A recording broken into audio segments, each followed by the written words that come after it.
Wah. Sana.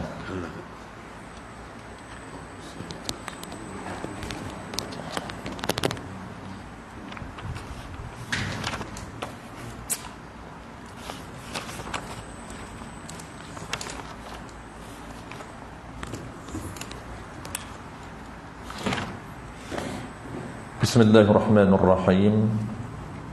Alhamdulillahilladzi arsala rasulahu bil huda wa dinil haqq liyuzhirahu 'ala ad-din kullihi walau karihal kafirun.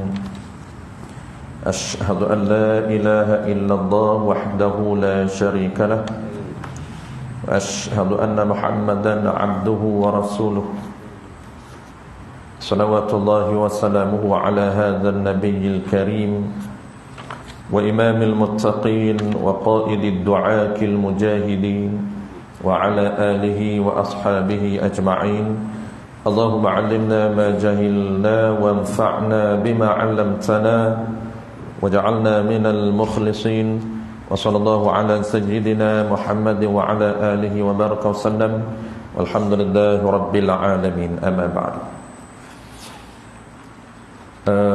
Terlebih dahulu tuan-tuan, seperti biasa, marilah sama-sama kita menyatakan setinggi-tinggi kesyukuran kehadrat Allah Subhanahu wa taala kerana dengan limpah kurniaannya kita diberi kesempatan, peluang, kekuatan oleh Allah Subhanahu wa taala untuk kita menyambung kembali pengajian kita. Kita akan sambung tuan-tuan tajuk baru malam ni, iaitu tajuk dia barang jualan sebelum qabat. Apa status barang jualan sebelum kita melakukan proses qabat? Sebelum ni kita dah bincang, dah selesai bulan lepas, iaitu khiyar dan juga pembahagian khiyar. Khiyar dan juga pembahagian khiyar, dan juga penutup tu kita dah bincang juga jenis-jenis jual beli yang ada khiyar ataupun jenis jual beli yang tidak ada khiyar. Kita dah selesai. Baik, sebelum kita nak baca dia punya intro tu tuan-tuan, ataupun perenggan pertama tu, saya ulang sekali lagi kita punya tajuk ni, sebab kita dah lama tinggal tuan-tuan, takut lupa dia punya qabat terma ni. Tajuk yang kita nak bincang, nama dia ialah qabdun ataupun qabat. Satu istilah di dalam muamalah, satu istilah di dalam sistem jual beli. Dan istilah ni tuan dah pupus hari ni. Istilah pun dah pupus, praktis pun juga dah hampir pupus. Jadi kita kena kembalikan balik sistem syariat ini dengan cara kita belajar dan juga kita beramal. Jadi qabat ni tuan, bahasa mudahnya ialah merujuk kepada perbuatan, pindah milik melalui perbuatan. Pindah milik melalui perbuatan. Jadi pindah milik ini dia ada dua proses. Kita tahu jual beli ini satu akad, satu kontrak yang disyariatkan dalam sistem jual beli untuk berlakunya pindah milik. Jadi ada syariat yang Allah peruntukkan bagaimana cara untuk pindah milik daripada milik A kepada milik B. Jadi Islam ini dia menurunkan tata cara untuk pindah milik harta.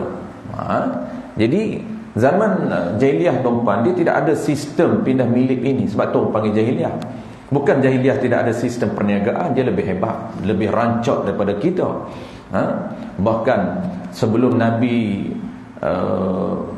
ada tubuhkan ataupun Nabi bina pasar di Masjid Nabawi itu, pasar raya yang dimiliki oleh Yahudi adalah pasar raya yang hebat dan besar, lebih daripada 20 jenis pasar raya yang dimiliki oleh Yahudi di Madinah. Nak cerita tuan-tuan, sistem ekonomi mereka sangat rancak. Tetapi apabila Nabi tuan-tuan menguasai Madinah, Nabi pertama sekali Nabi buat ialah sistem ibadat, iaitu Nabi bina masjid. Dan yang kedua tuan-tuan, Nabi nak tunjuk kedua-dua bidang ini sama penting, yang tak boleh kita skip. Yang kedua, Nabi bina pasar di depan Masjid Nabawi. Pasar itu supaya sistem ekonomi para sahabat berlaku selepas daripada sistem ibadat. Lepas solat tuan-tuan turun masjid, pasar berada di hadapan masjid. Walaupun awalnya tuan-tuan, kalau kita baca sejarah, awalnya Nabi terpaksa bina pasar kecil menumpan pasar besar Yahudi. Tetapi strategisnya Nabi, cara dia menguasai, Nabi ni dia pakar strategis dan ekonomi. Cara dia menguasai ekonomi Madinah, daripada kecil pasar sehinggalah Yahudi terpaksa menjual keseluruhan pasaraya besar itu jadi milik Nabi. Baik itu tuan-tuan, sejarah kalau kita baca sirah, Nabi boleh buka pasar besar hampir 20. Ada setengah kitab menyatakan lebih daripada 14 pasar besar Nabi buka zaman Nabi memerintah Madinah. Jadi kerancakan ekonomi sebelum Nabi buat, ya, tak dinafikan, sangat pesat perkembangan ekonomi Yahudi. Tetapi apa beza dengan Nabi selepas Nabi buat pasar baru? Bezanya adalah sistem. Bukan dari sudut kita kata orang Yahudi dulu sebelum Nabi menguasai Madinah, ekonomi mereka mundur. Tidak. Ekonomi Yahudi juga rancang sebelum Nabi ambil alih. Tapi bezanya ialah Yahudi tidak mengikut sistem yang diturunkan oleh wahyu. Dia tidak ada panduan wahyu. Jadi dia main menjual, jual beli rancang. Sama dengan kita. Hari ni tu kan orang tak membeli. Tetapi panduan jual beli itu tidak mengikut panduan syarak. Main hulur duit, ambil barang. Zaman Yahudi dulu pun macam tu juga. Ada yang tidak ada riba, ada yang riba. Jadi kita jangan tengok haram tuan-tuan nampak pada transaksi riba sahaja. Tidak. Bahkan kalau jual beli yang tidak memenuhi sistem yang diperuntukkan, maka hukum juga sama. Jadi pertukaran yang haram. Baik. Ada dua tuan-tuan, untuk pastikan berlakunya harta pemilikan ini. Jadi proses akad pemilikan dia banyak. Kita bincang hari ini satu dulu, iaitu akad jual beli. Jual beli ni tuan-tuan sebahagian ataupun salah satu daripada akad pemilikan. Nanti kita akan belajar akad lain banyak, hibah, sedekah, hadiah, pinjam. Okey. Jadi untuk pastikan bertukarnya milik, berpindahnya milik harta daripada beras, penjual nak jadi beras kita, kuih penjual nak menjadi kuih kita, dia mesti melalui dua proses dalam mazhab kita. Agak detail tu pandang, mazhab lain satu cukup. Proses pertama, dia mesti melalui transaksi jual beli, ataupun kita panggil akad jual beli, yang mesti memenuhi syarat yang kita dah belajar. Ada 16 syarat jual beli untuk pastikan transaksi kita itu sah. Dah settle, kita belajar. Yang kedua tuan-tuan, proses yang kedua mesti melalui proses terakhir. Nama dia ialah qabat. Qabat tu apa dia? Qabat itu ialah dia panggil proses pindah milik dengan perbuatan. Kalau akad, proses pindah milik dengan perkataan. Betul perlu kita kata saya jual, pembeli kata saya beli. Adakah terus jadi milik? Belum. Itu baru milik, belum sempurna. Jadi mazhab kita tuan nak menyempurnakan proses pemilikan itu mesti diikuti dengan perbuatan. Bukan sahaja perkataan, bukan sahaja saya beli, tak memadai. Mesti diikuti dengan perbuatan. Apa dia perbuatan itu? Yang kita panggil dalam terma muamalah qabdun ataupun qabat. Itulah dia qabat. Kalau tanya qabat tu apa dia? Memanglah bahasa luah pegang, itu luah. Ada yang tak perlu pegang pun dipanggil qabat juga. Sebab tu takrif qabat menurut syarak ialah pindah milik dengan perbuatan. Bagaimana cara buatnya? Itu kita nak belajar. Tapi malam ni tuan-tuan bukan kita nak belajar cara qabat, bukan. Malam ni kita nak bincang hukum barang yang tidak diqabat. Itu yang kita nak bincang. Cuma takut kita dah terlupa, kita panggil apa, ulang balik tuan-puan, qobat itu. Nanti kita sebut qobat tuan-puan pening apa dia qobat ni. Dan ini syok sendiri kita je duk sebut qobat tuan-puan. Jadi cara qobat ni tuan-puan, macam mana cara? Okey, cara dia kita ulang balik. Harta ni tuan-puan diterbahagi kepada dua. Dalam sistem muamalat mazhab Syafi'i, harta ini ada dua. Pertamanya dipanggil harta yang boleh pindah ataupun harta yang boleh alih. Dalam bahasa muamalat kontemporari dia panggil harta boleh alih. Dalam bahasa Arab tuan-puan terma cara dia panggil mangkul. Dia panggil harta yang mangkul, yang boleh pindah, boleh alih. Mana contoh dia? Banyak. Contoh dia nya kereta, barang makanan ke barang apa saja yang boleh alih. Yang kedua tuan-puan, nama dia lah harta yang tidak boleh alih ataupun harta yang tidak boleh pindah. Mana harta yang tidak boleh pindah? Seperti aset, seperti tanah, kebun ladang tu tuan-puan, tu dia panggil harta yang tak boleh pindah, tak boleh alih. Bukan mudah untuk kita gerakkan dia, tak boleh. Ada cara untuk qobat dia. Apa nama ni, rumah bangunan, tanah ni tuan-puan, ini contoh harta yang tak boleh alih. Kalau kita tengok kitab kontemporari, muamalat moden, dia menggunakan harta yang tidak boleh alih. Okey, cara qobat dia tu pun macam mana? Tengok pertama dulu, harta boleh alih. Harta boleh alih ataupun harta boleh pindah ni tuan-puan, dia ada dua. Ada harta, ada yang berat, yang tak boleh nak gerak, tak boleh nak pindah dengan mudah. Ada yang ringan, yang boleh pindah dengan mudah. Tak sama qobat dia.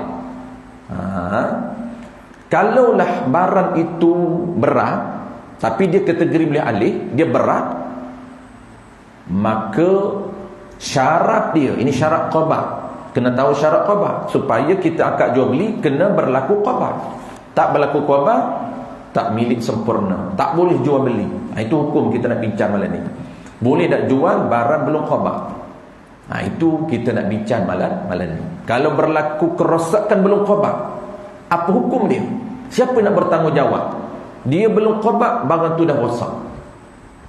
Duduk depan cashier, barang tu dah rosak, ataupun cashier yang rosakkan barang, kita dah bayar siap tapi belum ambil. Siapa yang bertanggungjawab? Itu hukum yang kita nak bincang malam ni. Tapi kena tahu dulu qobat tu macam mana. Kalau barang tu berat tuan-puan, syarat qobat mesti bergerak. Kenderaan berat mesti bergerak. Cara nak gerakkan tak kisah macam mana, tapi syarat mesti bergerak walaupun sedikit. Syarat mesti bergerak walaupun sedikit.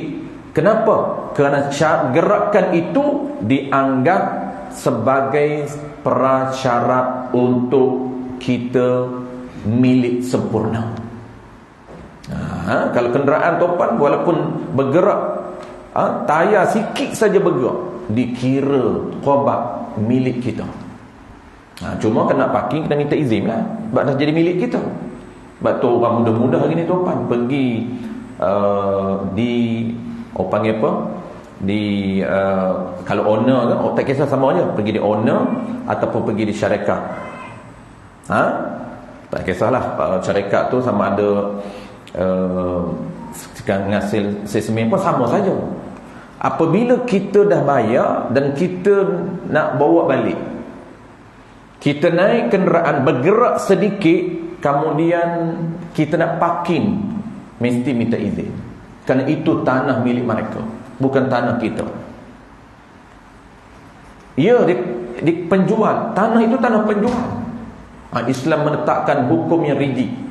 Kita dah jadi milik kita. Sebelum kita akad jual beli, milik dia, tak apa, dia dalam tanah dia, tak apa, di depan tangga dia. Ini kita dah bayar, kita naik, lepas naik turun balik, dah jadi milik kita. Ya, sebab kita dah gerak dah kereta tu. Maka kalau nak parking tu pun wajib minta izin, kerana ini harta, bukan tanah kita. Kita mudah aja, takkan tak boleh kita nak sembah ni. Iyalah, sembah lain. Ni nak parking dalam kenderaan kita dah jadi milik kita. Kena minta lah. Kita dah terbiasa jangan minta tu parking ikut dam. Tengok nampak ruang kosong mana? Parking. Depan rumah orang ke tak depan rumah orang ke, bedah ikut dam aja. Dia main hantam aja. Ni kosong, boleh parking? Ya, boleh parking. Harta siapa? Kosong ni. Tu je kita. Kosong ni, boleh parking. Memang parking boleh. Harta siapa? Kita kurang aware tuan. Kesedaran berkaitan nak pemilikan harta orang sudah makin berkurang. Nak parking mudah-mudah, nak guna harta orang mudah-mudah. Tengok selipar, bedah je selipar siapa. 2 minit je. Yang dia tak boleh pandangan dia, bawa balik rumah. Itu kena minta. Yang tak boleh bagi pandangan dia, ambil bedal, tak hantar-hantar. Itu curi. Itu tarikh curi dalam mindah dia. Tapi sekadar nak guna 2 minit, nak guna selipar orang 3 minit masuk tandas, tak perlu minta izin. Itu sebenarnya pencuri senyap. Ramai pencuri senyap di surau. Pencuri senyap di masjid. Dia mencuri. Memang pencuri dipanggil senyap. Tuan-tuan, tarikh, kalau kita tengok tarikh mencuri, kita belum masuk lagi. Kalau panjang umur, ada bertemu dengan takrif mencuri, tajuk dia tuan. Takrif mencuri, takrif merompak, takrif menyamun. Rompak, samun, curi, rampas. 4 istilah, 1 hukum. Tapi nisbah berbeza. Mengambil harta orang tanpa izin, secara sembunyi, umumnya begitu. Dia detail sikit lagi lah. Tapi umumnya, ambil harta orang tanpa izin secara senyap, tanpa tuan dia tahu, itulah mencuri. Itu secara umumnya. Kalau kita ambil tanpa izin harta orang secara terbuka, tanpa paksa, itu tanpa kekerasan, itu dipanggil merampas. Rampas. Tuan duk tengok kita duduk bedal silpa dia, nak pergi tandas. Tuan pun tak gamak lah. Oi, silpa saya tu. Tak gamak. Tapi izin, belum izin. Dia tak izin pun. Itu dipanggil merampas. Merampas sama, guna kekerasan. Dia duk pakai tu, kita pergi rampas. Oi, selipar sekejap. Melawak kawan. Tolak kawan, mai selipar kat aku sekejap. Itu merompak. Sama hukum dia. Cuma nisbah sedikit je. Rompak, rampas, curi. 3 tu tuan sama hukum dia. Kita dah ingat curi ni, tak hantar. Curi lah juga tu walaupun 2 minit. Begitu juga parking. Kita dah walaupun lepas jual beli qabat, kita tak turun balik. Memang dah qabat siap dah jadi milik kita. Apabila bergerak saja kenderaan jadi milik kita, kena minta izin untuk parking balik. Minta pinjam tempat. Tu bahasa lamanya. Minta izin guna. Bahasa kita. Kenapa? Ini bukan harta kita. Sebab itu tuan-puan, kalau kita tahu, aware dengan sistem muamalah ini, kita tak bermudah-mudah dan isu harta. Kita tak akan mudah nak parking ikut dan tak akan mudah parking tepi rumah orang tanpa izin. Dah lah parking depan tepi kawasan rumah orang, belok kereta dia 2 kali haram. Parking tak izin 1 haram. Belok kenderaan dia menyusahkan dia 2 kali haram. Modal dia jangan belajar. Tu je. Modal nak buat haram sangat simple. It's very simple. Modal dia apa? Jangan belajar. Tu je. Habis. Okey, satu syarat dia. Yang kedua tuan-puan, kalau barang tu ringan, barang ringan tak disyaratkan gerak. Kalau barang ringan, tuan-puan beli gula, tuan-puan beli roti, kuih, muih, roti dan sebagainya, adakah kena gerakkan? Tak syarat gerak. Syarat dia dari penjual meletakkan tempat itu, walaupun dia tak hulur depan kita. Kalau hulur depan kita, dah kira qabat. Kalau dia tak hulur depan kita, kita boleh dah ambil. Sampai dah kita nak ambil depan cashier, sampai barang itu ringan, ya, dikira qabat kerana barang itu ringan, boleh diangkat, mampu kita angkat. Itu syarat qabat barang ringan, settle. Satu lagi tuan-puan, kategori yang kedua, barang itu ghair manqul, tidak boleh alih. Ladang, kebun, tanah, rumah, bangunan, cara dia tuan-puan, kosongkan tempat tersebut dan biarkan dia ataupun kita kosong daripada barang kita, barang milik kita, dan kita benarkan dia masuk bila-bila. Yang keduanya, yang pertamanya serah kunci, yang pertama kosongkan, dan yang keduanya serah kunci. Tapi kalau serah kunci tanpa kosong, tak qabak. Dia kena dua ni. Pertama serah kunci, penyerahan kunci itu, yang keduanya kosongkan barang-barang milik kita. Itu qabak rumah, ladang dan sebagainya. Settle. Kita nak tengok tuan bagaimana hukum yang barang yang tidak diqabak dalam mazhab kita. Qala al-musannif rahimahullahu ta'ala, kedudukan barang jualan, kedudukan barang jualan sebelum diterima dalam kurungan tuan qabak, sebelum diterima dalam kurungan tu qabak oleh pembeli adalah dalam tanggungan. Maksud tanggungan ni dalam tanggungjawab dan akuan, sama, dan tu dipanggil atau tafsir. Dan akuan ini dan dalam tanggungjawab penjual. Ini kena faham tu apa maksud tanggungjawab. Dia tak detailkan di sini. Apa maksud tanggungjawab? Jadi kedudukan barang sebelum diqabak tuan. Contoh kita jual barang, pembeli belum ambil. Pembeli belum ambil. Hukum dia kita tahu tak boleh dijual beli. Jangan kita jual barang diqabak, tak boleh. Nak bincang ni tuan-tuan, penggan pertama dia nak cerita status tanggungjawab siapa. Jadi tanggungjawab penjual. Tanggungjawab penjual. Kita tak faham dulu tanggungjawab. Kita akan detail apa maksud tanggungjawab. Cuma sebelum tu tuan-tuan, kita tahu hukum menjual barang belum qabak tidak sah dalam mazhab kita. Tapi dalam mazhab lain boleh. Tu dia beza mazhab. Mazhab Maliki dibenarkan. Tapi mazhab kita tuan-tuan, kalau contoh tuan-tuan jual barang, jual kenderaan, kita dah bayar, dah hijab qabul, bayar, belum ambil, kenderaan duduk di rumah penjual, belum ambil lagi. Tak apalah, minggu depan aku ambil, ataupun besok aku ambil. Besok itu tiba-tiba kawan kita berkenan dengan motor yang kita beli daripada kawan kita. Kita kata, ambillah, aku jual, aku dah beli, dah bayar dah, mau pergi ambil di rumah sekian-sekian dengan harga sekian-sekian. Dia pun pergi ambil, bayar kat kita, pergi ambil tanpa kita qabak terlebih dahulu. Tidak sah status jual beli tersebut. Masih milik kita, apa nama dia, motor tersebut bukan milik kita yang sempurna. Tak boleh jual selagi tak milik sempurna. Kita dah bayar, ya, milik kita, tapi belum sempurna. Nak sempurna kena qabak, kena pindah milik melalui perbuatan, kena pegang dulu, kena gerakkan dulu, barulah tumpan rumah kawan kita. Aku dah qabak, aku parking, minta izin parking rumah kau dulu, besok aku datang ambil. Tu boleh jual kat siapa-siapa, sebab kita dah qabak. Baik, apa maksud tanggungan tuan-tuan? Kedudukan barang jualan sebelum diterima oleh pembeli adalah dalam tanggungan penjual, dalam tanggungjawab penjual. Maksud tanggungjawab di sini bukan bermakna barang rosak di tangan penjual wajib penjual ganti, bukan makna macam tu. Ini dia perlu murah tuan. Sebab ada makna tanggungjawab itu dengan makna dia panggil wajib ganti. Ada tanggungjawab dengan makna wajib ganti.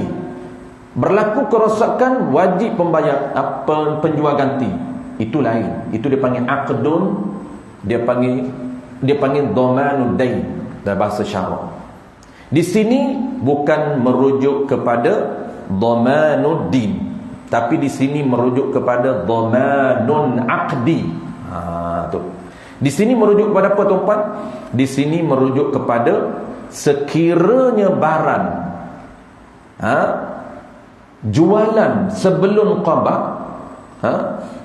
oleh pembeli, sebelum diqabak oleh pembeli itu rosak, maka terbatal akad jual beli tersebut. Batal akad jual beli. Itu dipanggil dhamanun aqdi, jaminan dalam akad. Itu terma dia. Dhamanun aqdi satu terma, dhamanud dain satu terma. Maka di sini bukan dhamanud dain, bukan bermakna tumpan kita bayar barang sekian-sekian. Contoh kita beli kuih 10 biji kuih itu berada di tangan penjual, kita dah bayar, tapi belum kita ambil, tiba-tiba berlaku kerosakan. Kita belum ambil, rosak kuih tadi, ataupun kuih itu tak rosak tapi dibedal oleh penjual. Aku ingat lah, dia kata dah tak ambil. Aku ingat dia kata kau nak datang ambil, tak ambil aku makan. Adakah wajib dia ganti? Bukan makna dia merosakkan barang itu dia wajib ganti, ataupun barang itu rosak dia wajib ganti. Tidak. Walaupun dia dah bayar, tapi dengan makna terbatal akad. Apabila terbatal akad, kalau pembeli dah bayar, kena bayar balik bagi balik duit, sebab dia terpasah akad tersebut. Itu maksud di sini tanggungan dan pengakuan penjual, bukan makna dhamanun dain. Okey, contoh pertama kita ulang balik depan. Contoh pertama yang kata berlaku kerosakan barang sebelum terima. Siapa yang bertanggungjawab? Yang bertanggungjawab yang penjual. Tanggungjawab di sini bukan makna tanggungjawab nak kena ganti, bukan. Tanggungjawab di sini dengan makna terbatal. Tak dikira jual beli. Apabila berlaku kerosakan, tak dikira jual beli. Walaupun proses jual beli dah berlaku, maka kena pulangkan balik duit. Kalau penjual dah ambil duit, barang dia belum bagi dekat pembeli dah bayar duit, maka dia kena hantar balik duit. Kalaulah pembeli belum bayar duit, tak wajib dia bayar duit. Kenapa? Kerana barang itu dah lesap, barang itu dah rosak, dikira terbatal akad. Itu maksud tanggungjawab penjual. Contoh dia macam contoh tadi kuih kan, boleh apa saja contoh, tak kisah. Contoh kita kata Zaid ataupun Amri, dia jual motor dia, dia jual motor dekat Banyu. Dia jual motor dekat Bayut sebanyak 5K. Sebelum Abayut qabak, motor itu contoh dia rosak. Itu contoh jalan topan. Kalau motor sama je, nak lesap ke sama je. Lesap dia lah bertanggungjawab. Sebab tanggungjawab dia. Kalaulah rosak, terbakar, apa status? Terbatal akad jual beli. Walaupun Abayuk dah bayar 5K ke Am, apabila benda tu belum diqabad, motor Abayuk belum ambil daripada Am, maka berlaku kerosakan, motor tadi hilang, terbakar, tak kisahlah apa pun, tak sempat tuntut, maka terbatal akad jual beli. Apabila terbatal akad jual beli, kesannya apa? Kesannya duit yang telah dibayar mesti pulangkan balik. Dia bukan dikira ganti, tak. Ganti itu hutang, ini tak dikira hutang. Bukan dhamanud dain, bukan ganti rugi hutang. Kalau ganti rugi hutang dikira qabad itu. Ini tak, belum qabad, dikira terpasah akad. Okey, saya terangkan itu contoh. Baik, qala al-musannif rahimahullahu taala, sekalipun pembeli berkata, sekalipun ni ghayah, walaupun dia cakap, tak dikira, tak ambil kira cakap dia ni. Walaupun pembeli cakap, tak apalah, barang tu lepas daripada tanggungan anda, jadi tak menjadi tanggungjawab kamu, dia cakap kepada penjual. Tak dikira cakap dia tu, kerana syarat peruntukan, kira peruntukan syarat. Tiada terlepas juga. Tu jawab dia. Jawab bagi ghayah tadi. Sekalipun pembeli cakap, tak apalah, barang tu lepas daripada tanggungan anda, tak menjadi tanggungjawabmu, tak perlu tanggungjawab pun, tetap dia tanggungjawab. tiada terlepas juga, tak terlepas dengan cakap pembeli. Maknanya dikira peruntukan, tak dikira cakap pembeli. Pembeli kata tak apalah, aku tak buat apa-apa berlaku, engkau tak bertanggungjawab. Tak dikira. Kerana peruntukan ada. Habis. Yang demikian tercancel lah. Ini hukum dia. Yang kata tanggungan tu, tanggungjawab tu, yang demikian tercancel lah jual beli itu dengan binasa mabit. Dengan rosaknya mabit ni tuan-tuan dalam tanggungan penjual itu, maka terpasahlah jual beli itu. Ataupun atau ni atau pada kata binasa. Barang dia rosak, terbatal akad. Ataupun bukan rosak, atau dibinasakan oleh penjual. Ataupun dibinasakan oleh penjual. Dibinasakan oleh penjual macam mana? Sama juga hukum dia, batal akad jual beli dengan dibinasakan barang jualan tersebut oleh penjual sendiri. Penjual yang merosakkan sendiri. Macam mana contoh dia? Tadi pembeli tu dia beli kuih daripada penjual, sebelum qada penjual tu makan. Tu dia panggil penjual yang merosakkan barang itu. Adakah penjual kena ganti? Tak perlu. Tercancel atau tercancel jual beli itu. Dikira dia tak jual. Apabila kira dia tak jual, maka dia kena bagi balik, pulangkan balik duit yang kalaulah pembeli dah bayar. Jadi hukumnya tuan-tuan, mudah nak faham cara detail saja. Nak tahu yang pulang balik tu ganti rugi ke ataupun tak? Tak, bukan ganti rugi. Sebab ini bukan dhamanun dain, tapi ini dhamanun aqdi. Ini tanggungjawab dalam akad, bukan tanggungjawab hutang. Kalau tanggungjawab hutang dia kena ganti rugi. Okey, tu contoh. Habis. Tengok muka surat sebelah. Qala al-musannif rahimahullahu taala. Pihak pembeli boleh khiyar, jadi sabit khiyar. Pihak pembeli boleh khiyar ataupun sabit khiyar.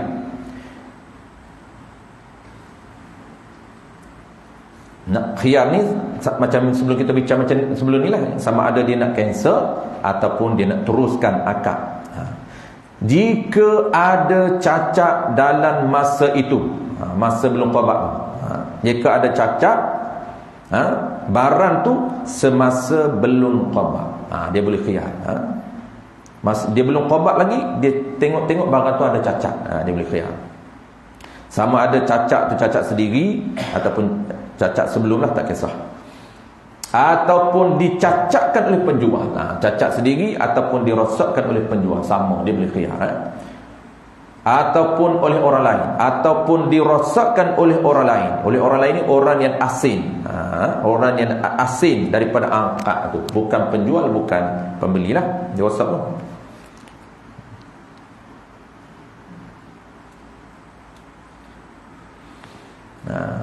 Tak kisahlah siapa pun, asalkan bukan penjual yang rosakkan.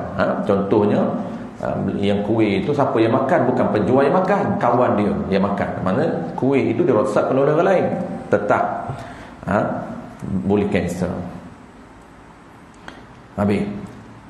Ketika itu tercancel lah jual belinya. Baik, sikit lagi tuan. Yang ni semua mudah saja kita ekspreskan tuan. Yang paling penting yang kita nak tahu ialah status jual beli yang tidak qada itu, hukum jual beli yang tidak sah, dan kalau berlaku kerosakan menjadi tanggungjawab penjual. Itu je penting, poin dia. Yang lain simple. Qala al-musannif rahimahullahu taala.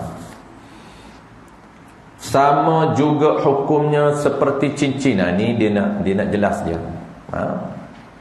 Sama juga hukumnya seperti cincin jatuh ke dalam sungai atau ke dalam laut yang tak dapat hendak diambil lagi, dan seperti burung liar terlepas dari tangan atau dari sangkar, tetapi sekiranya boleh dapat balik, tiadalah diluluskan cancel. Jadi yang boleh khiyar ni, ni nak cerita sama juga ni, begitu juga hukum sabit khiyar. Isu-isu ni dia cerita sabit khiyar, boleh juga khiyar. Kalaulah nak khiyar, nak cancel jual beli, cincin jatuh ke dalam sungai, lepas akad jual beli, cincin jatuh dalam sungai, boleh dah nak khiyar, cancel jual beli, boleh. Ataupun ke dalam laut, boleh. Sebaliknya, jika pembeli itu sendiri yang membinasakan barang jualan, ini pembeli, tadi penjual yang rosakkan barang jualan, dikira panggil apa? Dikira cancel, maksudnya dikira terbatal akad. Apabila dia jual, akad baik, walaupun duit dah dia terima, belum pembeli ambil barang tersebut, tiba-tiba barang itu rosak di tangannya, hukum dia terbatal, kena panggil apa? Pulang balik duit tersebut, terbatal. Ini pula sebaliknya, yang merosakkan barang tersebut bukan penjual, pembeli. Sebaliknya, jika pembeli itu sendiri yang membinasa, yakni merosakkan barang jualan dengan tiada sebenar. Tiada sebenar ni tiada dibenarkan oleh syarak. Itu tiada sebenar.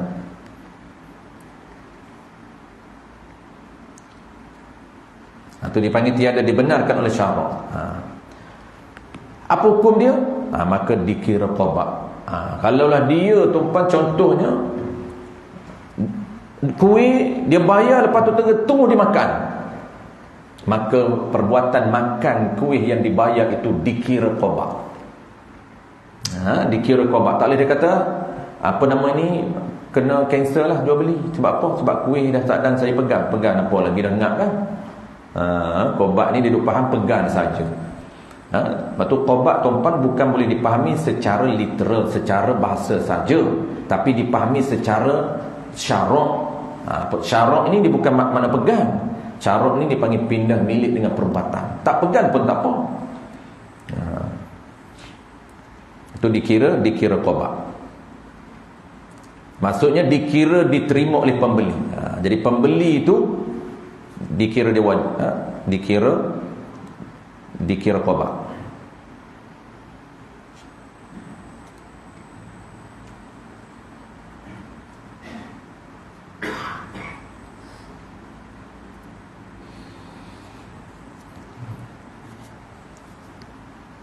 Jadi dalam mazhab Syafi'i dia detail sikit tuan. Kalaulah dirosakkan oleh pembeli sendiri, walaupun pembeli tak tahu pun yang kata kuih tu kuih dia, tetap dia wajib bayar. Macam mana contoh? Contoh tuan-puan, dia beli kuih. Berapa harga kuih ni? Okey, 5 biji ni harga RM3. Dia beli. Dia letak kuih, dia tak qadha lagi. Tiba-tiba duk sembang dengan penjual pun buat keluar minuman, buat keluar makan. Dia kata sembang dulu, kita makan dulu kuih ni. Dia pun dah, penjual hulu kuih pun dah siap, pun dah pinggan. Amboi hias pun dah pinggan, buat keluar air teh. Sambil duk menyembang di kedai kopi Parlimen. Makanlah kuih yang dikeluhulur oleh penjual itu. Lepas makan siap, penjual kata, aku hulur tadi, yang engkau bayar tadi dikira milik dia. Sebab apa? Walaupun dia tak pasang, dia kata aku ingat kuih baru. Tak, aku ambil kuih yang engkau bayar tadi lah. Dia tak pegang lagi kuih tu, dah tak qadha lagi kuih tu. Jadi dia makan itu dikira qadha, walaupun dia tak tahu. Walaupun dia ingatkan buat kuih sama, dia ingatkan kuih yang baru. Ingat penjual ambil kuih baru, kita seronok lah. Rupanya dia guna hak kita bayar, dikira qadha juga. Tuan, walaupun dia tak tahu. Wajib, pembeli wajib bayar. Kalau penjual tak bayar lagi, wajib pembeli bayar. Dia dah akad siap.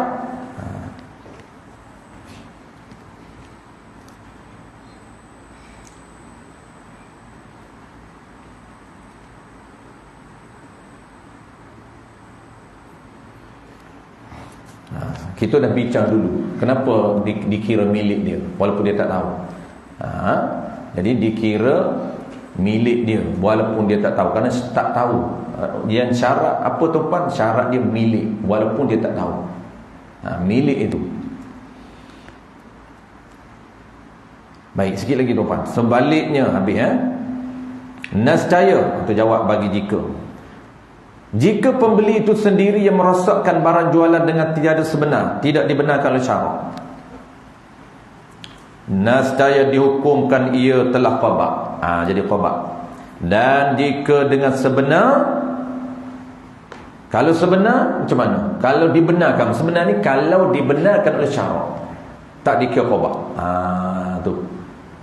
Kalaulah cara yang dia buat merosakkan cara yang tidak dibenarkan oleh syarak, tuan-tuan, dikira dia qabak barang tersebut, dikira milik dia barang itu.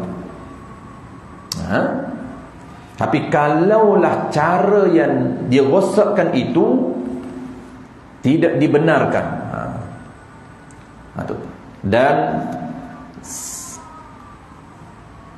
dan jika dengan sebenar, dan jika dengan sebenar maksudnya jika dirosakkan itu dibenarkan oleh syarak, memang syarak kira rosak dia itu, adakah dikira qabak? Tidak dikira qabak. Mana contoh dia? Seperti ni. Dan jika dengan sebenar, mana contoh sebenar? Seperti membinasakan binatang yang menyerang. Seperti membinasakan binatang menyerang.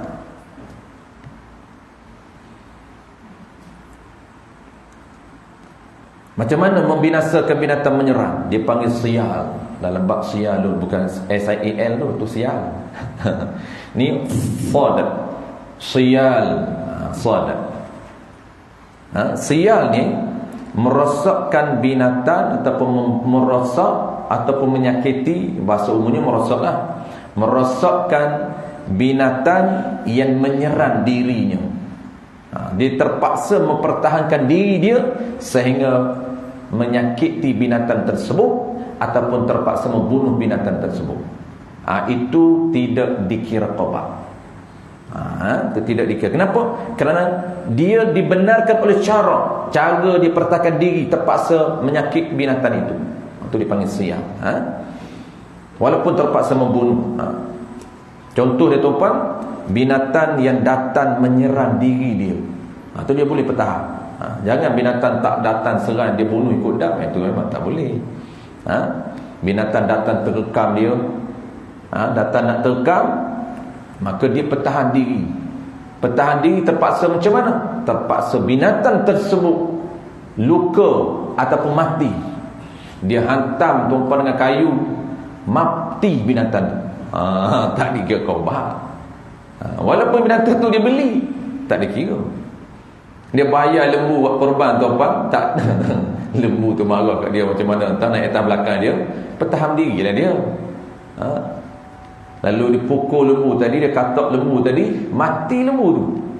Maka tak dikira qabak. Sebab mempertahankan diri dia daripada diserang oleh binatang, itu ada peruntukan dalam syarak. Terma dia tuan, nama dia sialun. Sad ya alif lam, sialun. Kalau kita jom Melayu jadi sial lah, S-I-A-L lah. Itu.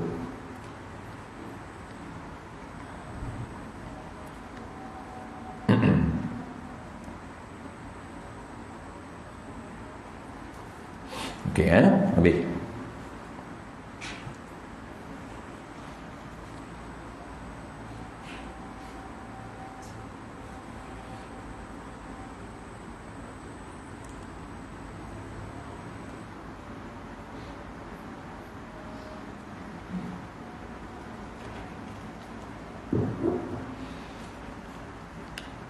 Okey, satu lagi. Kalau kita habiskan azam tu. Azam ni kalau tak jelas, tak sunat, jawab. Bunyi macam jelas. Jelas baru sunat jawab. Kalau jelas sunat jawab dan makruh sembah. Tapi kalau tak jelas makruh, tak sunat jawab dan boleh bersembah. Boleh dengar-dengar macam jelas.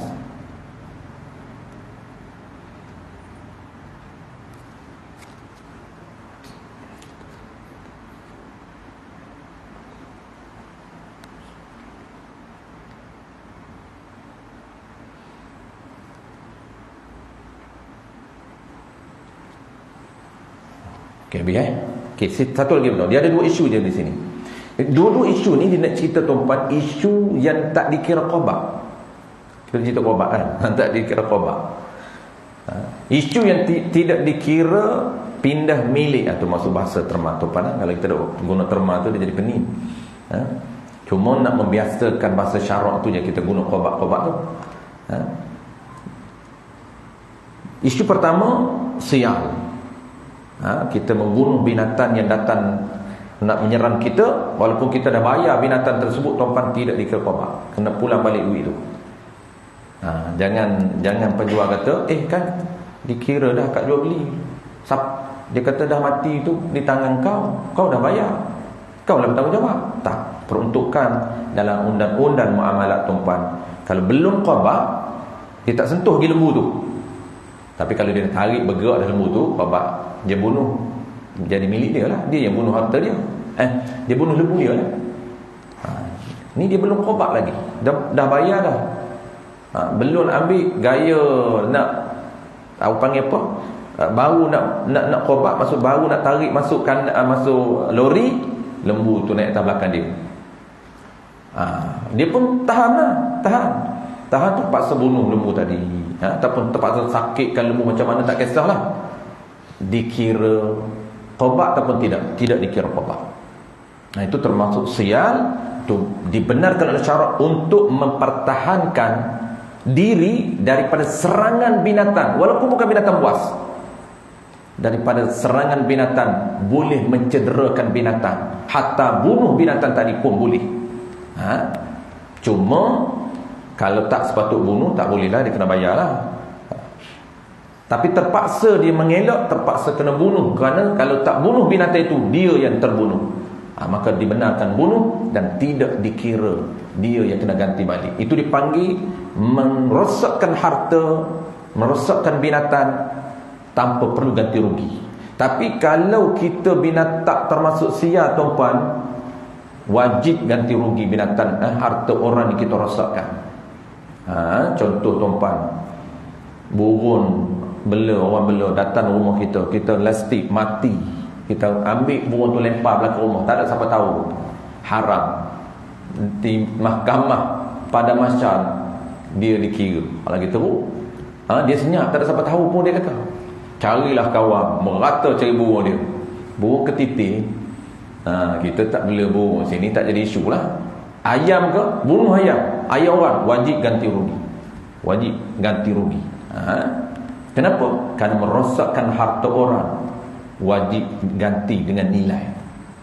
Tapi di sini merosakkan harta orang, sebab tak masuk harta kita lagi, walaupun kita dah jual beli, belum milik kita, tak dikira qadha. Sekiranya sial, termasuk dalam peruntukan sial. Baik, peruntukan yang kedua. Peruntukan kedua ni nampak payah sikit tuan-tuan, tapi kita cuba faham saja, walaupun dia tak praktikal lah, kita tak berlaku pada kita. Tapi sial tu berlaku. Seperti membinasakan binatang menyerang, satu, atau sahaya murtad. Hamba yang murtad, ataupun dia sama pun dia tu. Di isu yang kedua ni sama je. Atau sahaya itu dibuat menebus pada pembunuhan. Jadi bunuh balas. Hamba dijadikan tebusan untuk bunuh balas. Atau di sini ni bukan mana atau tu, dia sedangkan. Tu kena mengaji tu, tidak jenuh pening. Atau di sini dia makna wawul hayy, sedangkan pembeli itu raja yang memerintah. Ini isu dia tu jawab, tiada dihukumkan ia telah qadha, tak dikira qadha. Macam mana tu isu hamba ni? Dia jual beli hamba. Isu dia begini. Jadi hamba ni dia murtad. Sebab tu dia cerita tadi, sahaya yang murtad tu, hamba yang murtad, wal'iyadzubillah. Jadi hamba murtad ataupun hamba yang dibunuh balas, sama je dua-duanya. Hamba yang murtad ataupun hamba yang jadi tebusan untuk bunuh balas. Dia bukan murtad, ada apa-apa dia kena bunuh balas, tapi dia status dia hamba. Pembeli pula siapa tu pembeli hamba ni? Pembeli hamba ini seorang raja yang membeli hamba dan belum qabat. Raja belum qabat hamba tu, tiba-tiba hamba tu bunuh ahli keluarga raja. Tu kena bunuh balas hamba tu. Itu yang isu, dia kena bunuh balas. Ataupun dia murtad, hukum bunuh balas juga, murtad. Belum qabat, hamba tu murtad, apa pun murtad kan kena bunuh kan, jatuh hukuman bunuh orang murtad. Ataupun isunya hamba ini dia bunuh keluarga dia raja. Apabila bunuh keluarga dia raja, apa hukum dia? Dia pun kena bunuh balas. Nyawa dengan nyawa, anggota dengan anggota. Potong telinga kena potong telinga dia. Tu qisas. Ini cerita hukum Islam tuan-tuan, jangan teranggur lah. Tak ada hari ni. Jadi dia belum diqabat, tak dan qabat dia murtad, hukum kena bunuh balas. Ataupun tak dan qabat, dia bunuh keluarga dia raja. Ataupun dia bunuh orang lain, tak kisahlah, tapi mudah nampaknya dia bunuh ahli keluarga.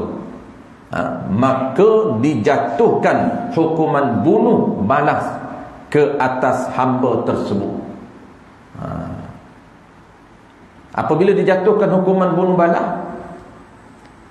tak apa nak bunuh balas ni, raja telah bunuh balas, dan dia jatuhkan hukuman bunuh, dia bunuh keluarga dia raja. Sebab tu mudah nak faham di sini, kena kait dengan bunuh keluarga raja. Jadi tidak dikira qabat dengan membunuh hamba tersebut, tak kira, dia kena bayar balik duit. Jadi owner hamba tadi kena bayar balik duit kepada raja, walaupun raja itu yang bunuh hamba tu, kerana hamba tu bunuh keluarga dia. Jadi pembunuhan balas balik ni kepada keluarga yang akan bunuh balas. Bunuh balas itu tidak dikira qabat. Baik, penutup tuan-tuan, kita tutup sebab bulan depan insya-Allah kita masuk tajuk baru. Oleh kerana intro ni dia penutup, dia tak perlu detailkan, tak ada isu yang perlu detail, kita baca sahaja. Selagi barang itu belum diqabat, ni penutup tuan-tuan, penjual tiada boleh hendak memperbagaikan. Maksud memperbagaikan ni, tak boleh nak handle ataupun tak boleh nak mengurus ikut suka dia, tak boleh. Apa maksud mengurus itu? Seperti jual, tak boleh jual kalau belum qabat, tak sah jual. Seperti hibah, tak boleh hibah. Barang kita beli depan cashier, kita hibah kepada orang lain, tak boleh. Kena pegang dulu baru boleh hibah pada orang lain. Jangan bayar air duduk depan cashier, tak pegang pun, melainkan kita dengan barang tu ringan. Kalau kita tempat kita dengan cashier itu dekat, kita boleh nak ambil, cuma kita tak ambil, itu dikira qabat. Tapi contohnya barang tu duduk jauh, walaupun air, tak dikira qabat. Tiba-tiba kawan kita hadiah kat kawan kita, ambil aku beli banyak air tu, ambil. Maka tidak sah dia menhebah kepada orang. Tak boleh bermudah-mudah di dalam sistem jual beli, kerana kesan dan implikasinya haram. Tak sah dia hebah. Macam dia hebah selipar orang. Contoh tu mudah, setengah orang tu dia bagi pinjam orang. Kawan dia kata, saya nak pergi tandah ni, pinjam selipar saya. Dia kata, selipar saya tak boleh, baru, ambil ni, banyak ni. Dia hebah selipar orang nampaknya. Duk benarkan pinjam selipar orang. Ni hak Tok Bila, hak Tok Iman, hak AJK, ambil. Amboi, sedap. Duduk je paraik harta orang. Tak boleh, tuan, haram. Dia ada menekan apa, dia tak boleh izin harta orang. Macam kita izin harta orang macam ni, tuan, pergi kat rumah orang, ini pun banyak berlaku. Ini kena hentikan pekerja-pekerja haram ni, kerjaan-kerjaan haram ni. Kita nampak tak haram lah sebab tak tahu panduan. Macam orang tak tahu tuan, lampu merah dia tak tahu, dia redah tu. Kita tahu, kita saja je nak redah, tahu lampu merah tu. Tapi oleh kerana kita nak cepat, redah merah ke merah lah. Jadi tak bahaya. Tapi orang tak tahu tuan, dia ingat merah itu boleh. Dia tak tahu undang-undang. Lampu merah dia jalan, lampu hijau pun dia jalan, oranye pun dia jalan. Sebab apa? Sebab dia tak tahu. Macam lah orang tak tahu undang-undang Islam tuan, dia buat aja. Dia pergi rumah orang, tuan-puan, apabila tuan rumah keluarkan air, keluarkan minuman, keluarkan makanan, tuan rumah tak pelawar, tak apa, tak jadi isu. Kita dah belajar, itu ibahah. Ibahah lidiyafah nama dia. Ibahah lidiyafah, tak perlu tuan rumah pelawar. Kita boleh bedal awal lagi. Kita dah dahaga, lambat nak pelawar, duk sembang berjam-jam, tak apa. Tak luruh benda pun tak apa. Kita berdawah. Macam ni, tak ada siapa suruh beroi, tak cakap ustaz. Sembang dah sekat sejam, tak minum lah. Tak suruh pun, saya boleh minum. Kenapa? Ini ibahah lidiyafah. Tapi ada peraturan ibahah lidiyafah. Kerana ibahah lidiyafah, iaitu kita membenarkan orang menggunakan harta kita. Tu ibahah, membenarkan orang menggunakan harta kita pada tempat itu. Jangan tempat lain, tak boleh sapu ambil di rumah. Dan kadar yang dia tetapkan. Maksudnya jangan kita yang lebih tu kita ambil buat balik, tak boleh. Kalau dia bagi kadar ni tuan, ini saja. Lebih tak boleh ambil buat balik. Kadar ini kita boleh minum kadar yang kita semasa kita berada di sini. Ada orang tuan, dia bedal separuh. Dia kata separuh dah jadi milik dia. Siapa cakap jadi milik? Dia masuk dalam poket orang. Ustaz tuan-tuan, tak kira lah ustaz pun sama je hukum. Bukan kerana ustaz hukum berbeza. Lain, tak sama je. Buat balik tu. Tak minta izin dengan EJK. Dia kata siapa nak minum air lebih kita? Boleh banyak lagi kegunaan surau. Bukan minum sahaja boleh buat. Bukan milik kita, tak boleh. Kita hanya dibenarkan minum kadar yang kita nak di tempat ini. Tak boleh kita buat balik tempat lain. Isu tuan-puan, ada orang dia tak tahu peraturan, dia siap pelawar. Kawan dia, bagi kawan dia, ambil. Tambah. Pelawar kawan tu. Mana boleh pelawar kawan, bukan harta dia. Tak boleh pelawar kawan. Rumah orang tuan-puan. Sebab itu bukan harta dia. Melainkan kita dah kenal kawan kita ni, aku ni juru cakap saja. Kawan aku ni dia malu nak pelawar ni. Makan. Dia macam dia tu rumah. Kalau kita dengan kawan kita dah kenal, tak apalah tuan, kita melawak, kita juru cakap, kita lah macam kawan rumah, macam owner. Tapi kalau kita orang yang tetamu, kita kena follow peraturan diyafah, iaitu peraturan bertamu di rumah orang, sekiranya hukum itu berkaitan dengan harta. Itu baru hukum berkaitan dengan harta. Ada hukum lain lagi.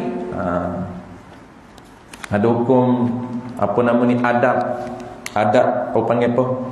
Adab duduk, adab etika pandangan, tak boleh nak mengendak orang.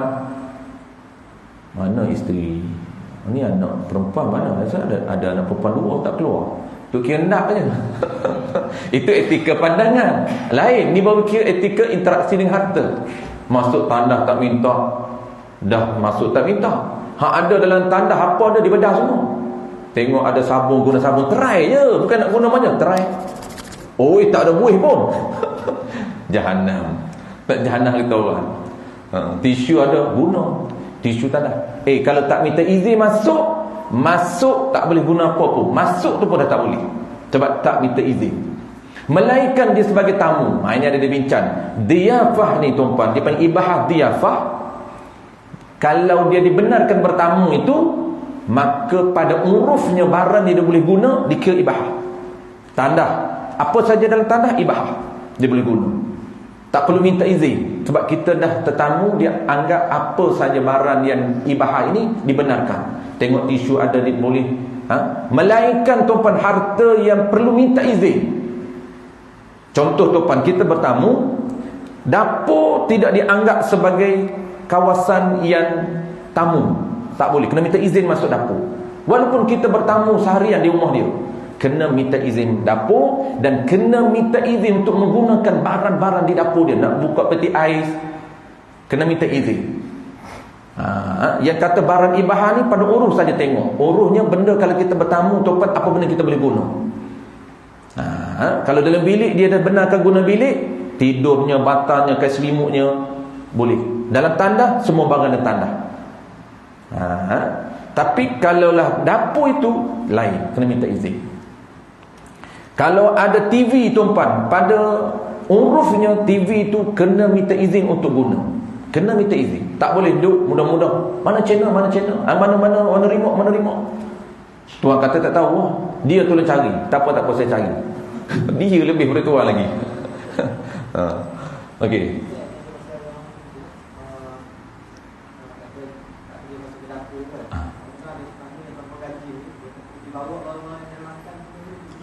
Okey, cantik soalan tu. Ini uruf. Ni saya biasa buat macam tu. Tapi kita minta izin lah.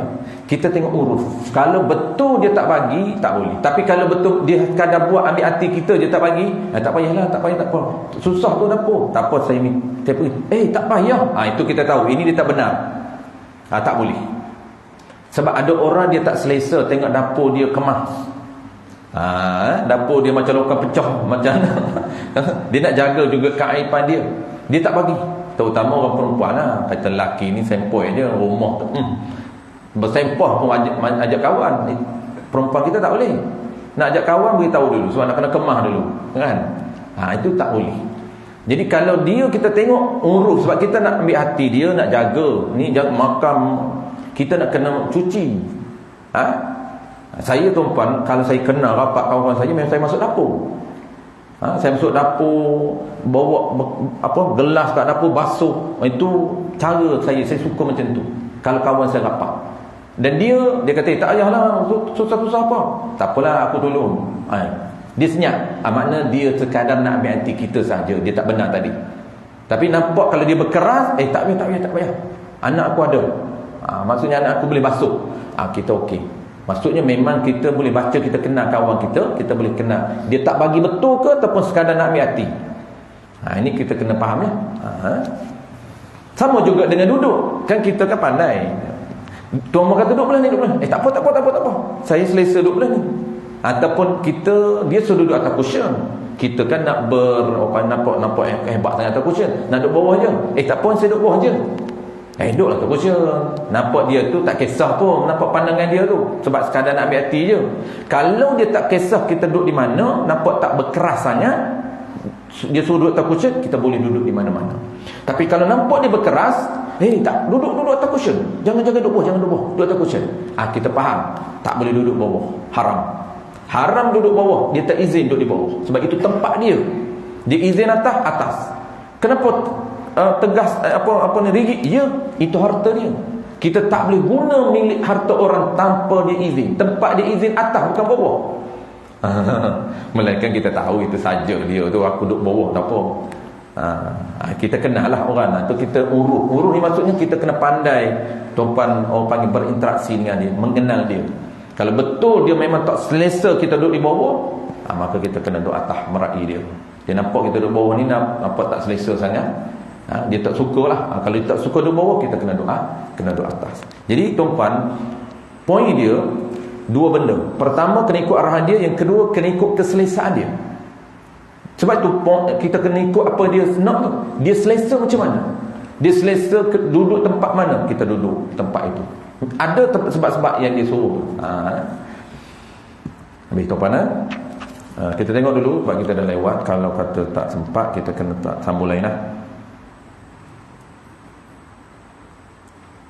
Bagaimana telah dinyatakan bahawa qadha itu terima serahan dan ambil alih barang yang dibeli, maka pada barang yang boleh bergerak dan diangkat, hasillah qadha itu dengan penjual menghulurkan barang itu kepada pembeli. Ini ringan tuan-puan, tak pegang apa-apa.